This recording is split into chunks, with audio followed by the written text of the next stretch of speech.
Hello everyone and welcome to the class. आज हम practice session tenses का fourth part करने वाले हैं और बहुत सी नई चीज़ें इस पार्ट में आज हम सीखने वाले हैं और ये आपका लास्ट पार्ट रहेगा। ऐसा नहीं है कि टेंसेस यहाँ ख़त्म हो जाते हैं, आप खुद प्रैक्टिस करते रहिए और बहुत सी चीज़ें सीखें। Let's start the journey. आज के इस फोर्थ पार्ट में हम लोग कुछ नए कॉन्सेप्ट सिचुएशंस के थ्रू जो है वो समझने वाले हैं और हम एक एक करके इन क्वेश्चंस को ले लेते हैं। सबसे पहला क्वेश्चन जो है वो है आपका, Shweta dash a book about India last year but I don't know whether she has finished it और नॉट। तो ये देखिए कि लास्ट ईयर को देख के आपको एक कीवर्ड दिखाई दे रहा है यहाँ पे लास्ट ईयर।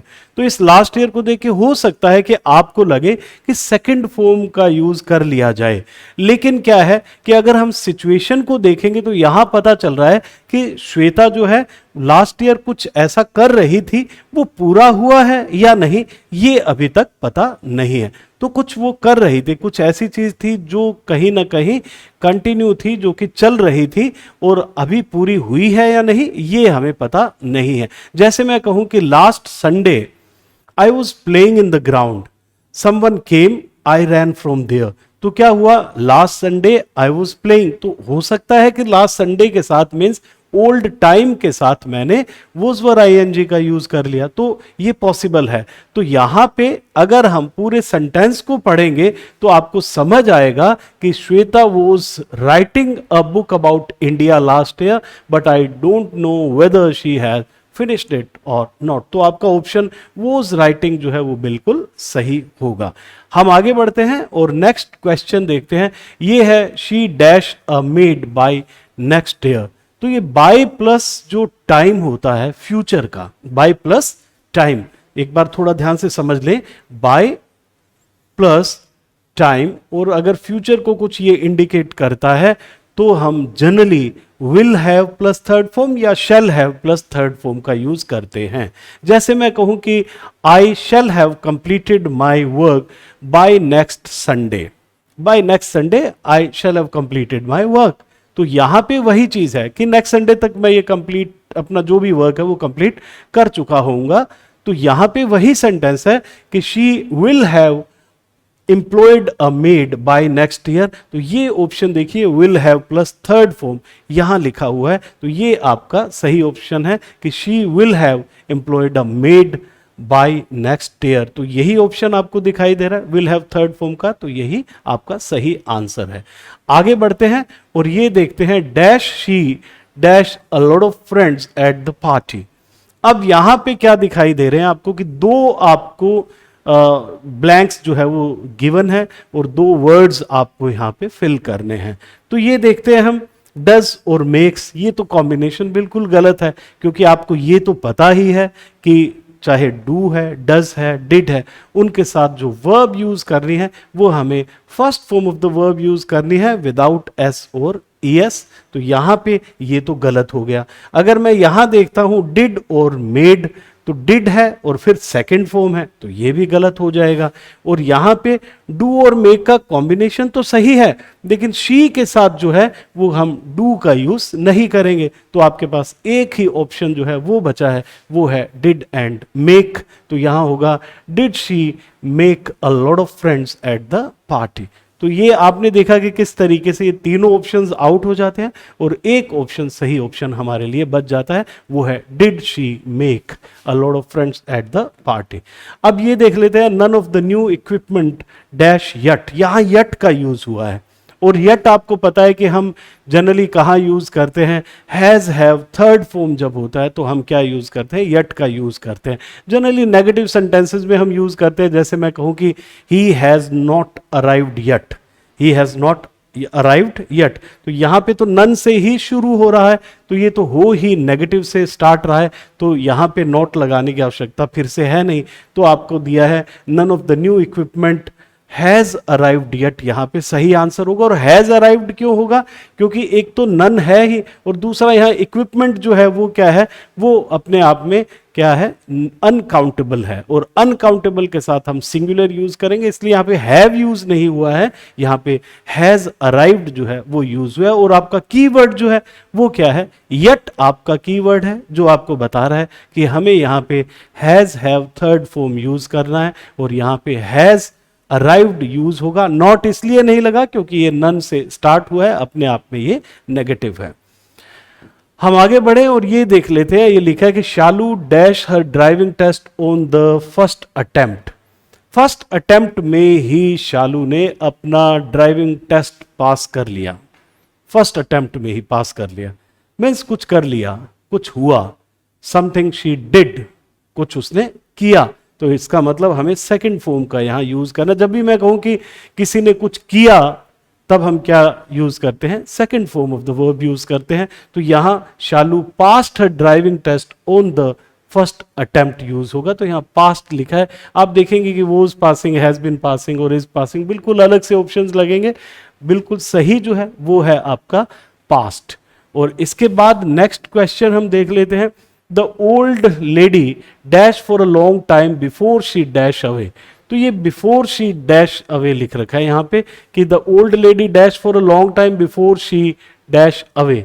तो आप देखिए कि यहां पे ये बिफोर के बाद जो है, आप अगर यहां सेकंड फॉर्म यूज करते हैं तो यहां पे हैड बीन सफरिंग जो है इस फॉर अ लॉन्ग टाइम के कारण आप यूज कर सकते हैं। तो यहां सही ऑप्शन यही है कि the old lady had been suffering for a long time before she passed away. ये स्ट्रक्चर जो है वो आपने पढ़ा होगा कि बिफोर के बाद जो है सेकंड फॉर्म है, तो यहां जो हम यूज करते हैं फर्स्ट क्लोज में वो इसका भी पास्ट होगा, जो कि हैड प्लस थर्ड फॉर्म हम यूज करते हैं। लेकिन यहां पे क्या है कि फॉर अ लॉन्ग टाइम, ये सिंस और फॉर का जब यूज होता है तो हम प्रेजेंट परफेक्ट कंटिन्यूअस की तरफ चले जाते हैं, मतलब हैड बीन आईएनजी का हम यूज करेंगे, हैड प्लस थर्ड फॉर्म का यूज नहीं होगा। तो कुछ स्ट्रक्चर ऐसा है, यहां सेकंड फॉर्म है तो हम जनरली तो हैड थर्ड फॉर्म यूज करते हैं, जनरली हम हैड थर्ड फॉर्म यूज करते हैं। लेकिन यहां पे फॉर अ लॉन्ग टाइम, क्योंकि ये फोर है तो फोर और सिंस होगा तो हम हैड बीन आईएनजी यूज करेंगे। ये ऑप्शन आपका सही है। अब यहां पे बिफोर के बाद हैड प्लस थर्ड फॉर्म जो है वो सही ऑप्शन नहीं है। ये यहां पास्ट तो है सही, लेकिन इस सफरिंग इसके साथ बिल्कुल भी सही नहीं है, क्योंकि ये पास्ट जो है वो पास्ट में है और ये इस सफरिंग प्रेजेंट में हो गया यहां पे।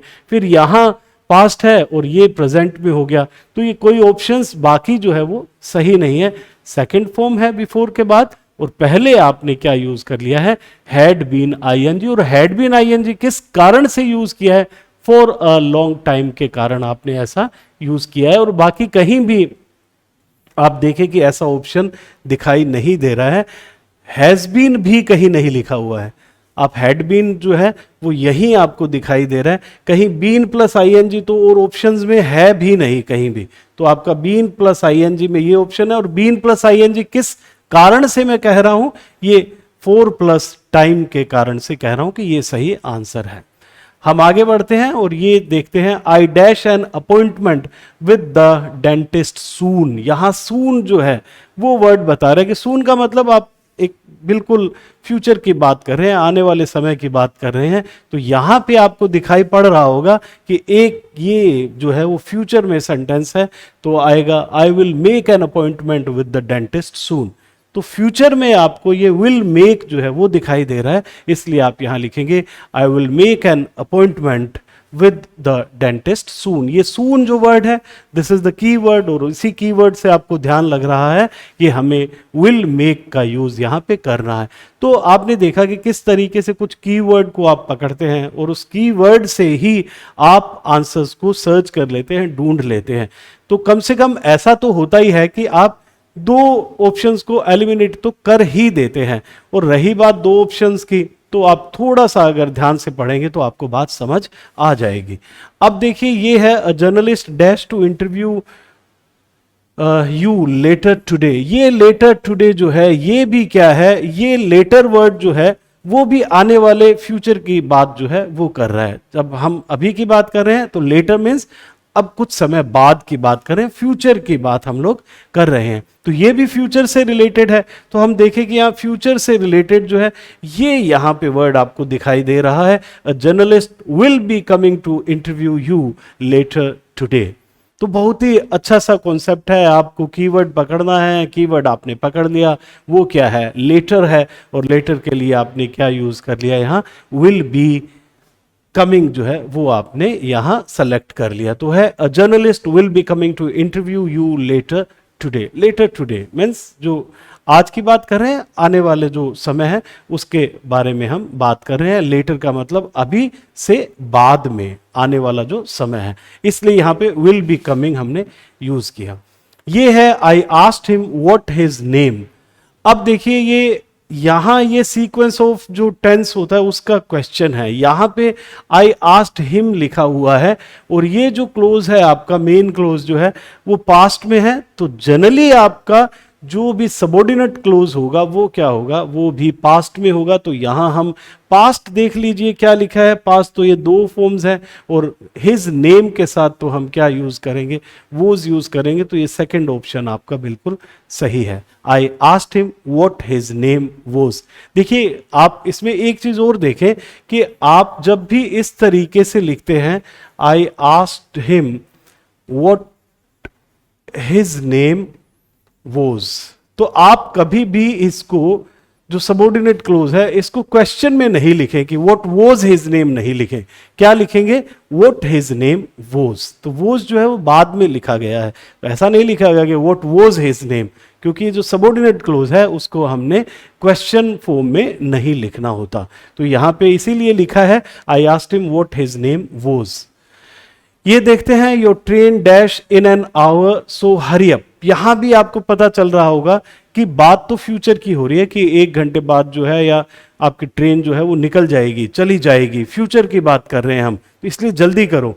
तो यहां फ्यूचर जो है आप देखिए कि फ्यूचर में कहीं विल शैल तो दे ही नहीं रखा है।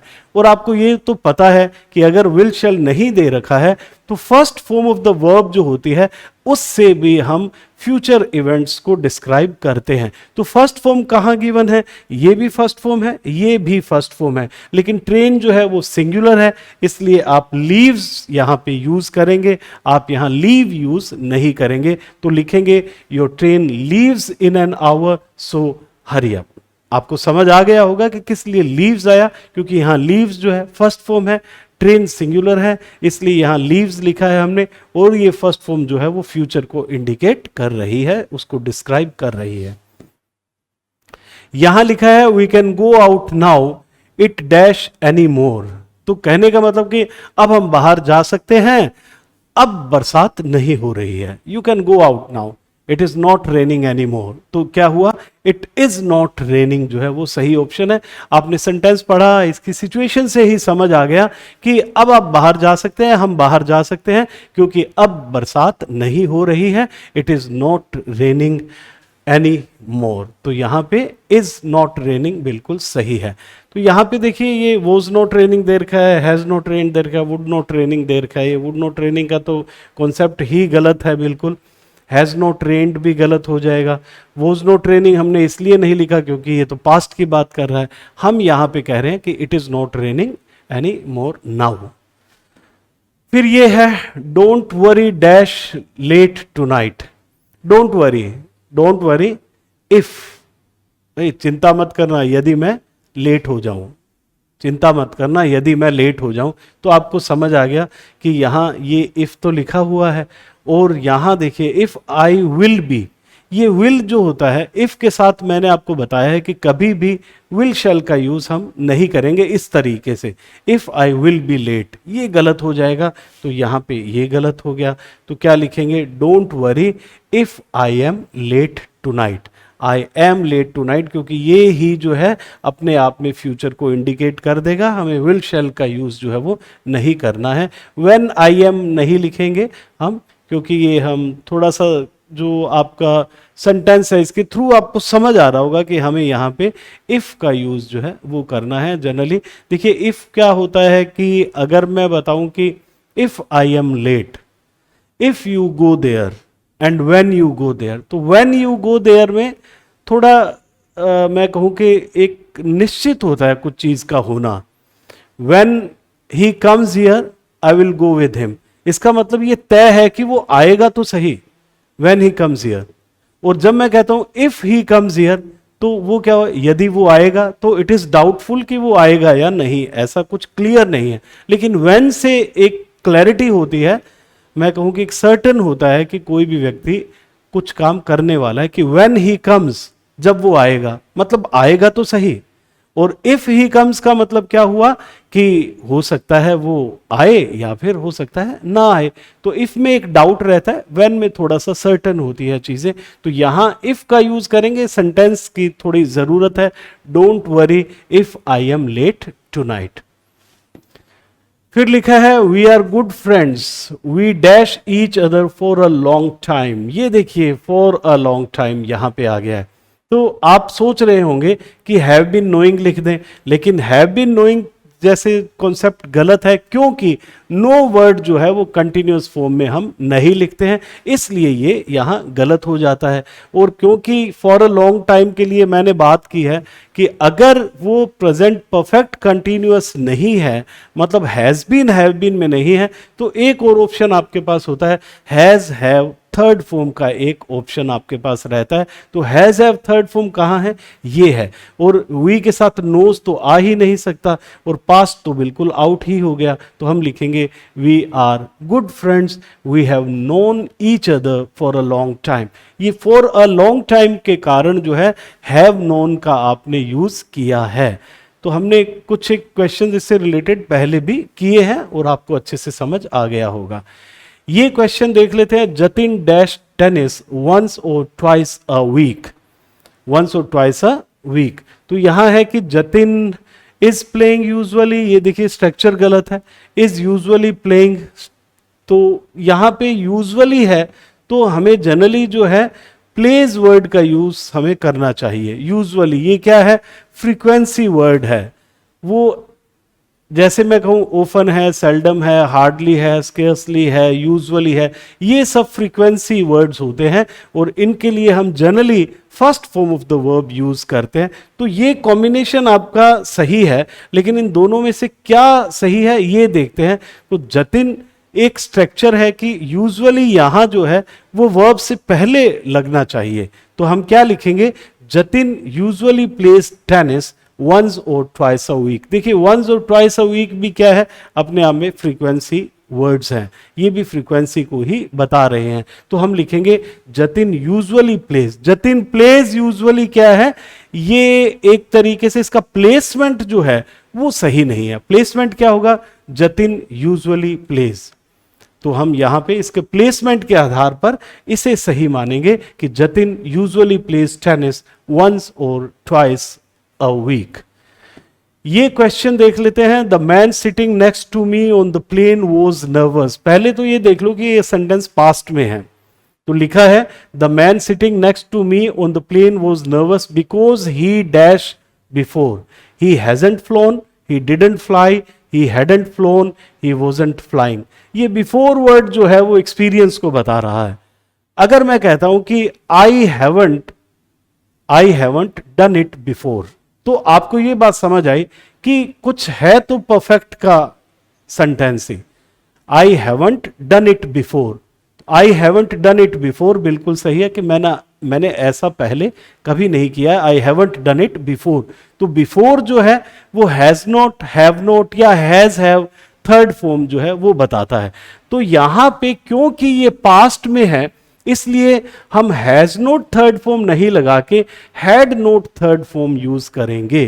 क्योंकि ये क्या है, ये पास्ट में सेंटेंस है, इसलिए हम पास्ट की तरफ जाएंगे और हैडंट फ्लोन जो है उसे हम सेलेक्ट करेंगे। The man sitting next to me on the plane was nervous because he hadn't flown before, कि पहले उसने कभी भी ऐसी उड़ान नहीं भरी थी, उसका एक्सपीरियंस ऐसा नहीं था। तो कुछ पहले नहीं किया था, हैड प्लस थर्ड फॉर्म हो जाएगा, हैडंट प्लस थर्ड फॉर्म हो जाएगा। और कुछ पहले नहीं किया है तो हैजंट प्लस थर्ड फॉर्म हो जाएगा। तो यहां हमने हैड थर्ड फॉर्म या हैडंट थर्ड फॉर्म को क्यों सेलेक्ट किया है, इस सेंटेंस के कारण, क्योंकि ये सेंटेंस जो है वो क्या है, पास्ट में है, इसलिए हमने इसे hadn't third form, hadn't phloem select किया है।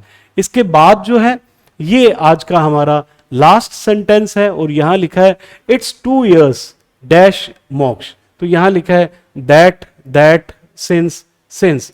तो देखिए क्या होता है कि हम एक स्ट्रक्चर की बात करते हैं। जैसे मैं ये लिखता हूं कि इट्स 2 years, एक क्या होता है कि एक सेंटेंस पैटर्न होता है जिसमें हम कहते हैं इट्स 2 years सिंस, इस तरीके से हम लिखते हैं कि किसी भी काम को किए हुए, मान लो कि मैं कहूँ 2 साल हो गया, it's 2 years since I met him, कि उसे मिले हुए मुझे 2 साल हो गए हैं, तो मैं कैसे लिखूंगा, it's 2 years since I met him.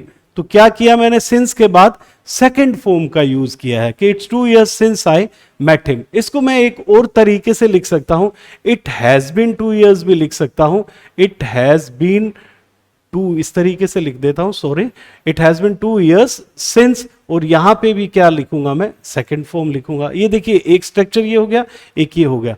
मैं इसको तीसरे तरीके से भी लिख सकता हूं, इस तरीके से कि 2 years have passed, 2 years have passed since, और फिर यहां पे क्या लिखूंगा, सेकंड फॉर्म। तो आप स्ट्रक्चर समझ लीजिए, it's 2 years, it has been 2 years, 2 years have passed since, तो इन सबके बाद since यूज होगा और उसके बाद second form of the verb use होगी।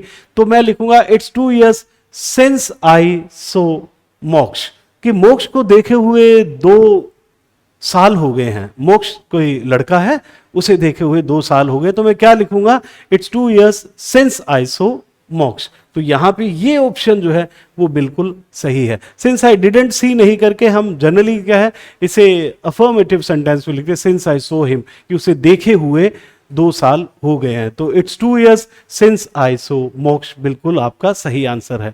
तो बहुत सी चीज़ें, बहुत से कॉन्सेप्ट्स आपने सिचुएशन के थ्रू, कॉन्टेक्स्ट के थ्रू जो है पढ़ने की कोशिश की है, और बहुत सी बातें आपको समझ भी आई है, किस तरीके से आपको सोल्व करना है, किस तरीके से आपको कीवर्ड को जो है वो पकड़ना है और उसके थ्रू आपको क्वेश्चन को अटेम्प्ट करना है। और आरपीएससी सेकंड ग्रेड में आपसे इसी तरीके के क्वेश्चंस ही पूछे जाते हैं ज़्यादा।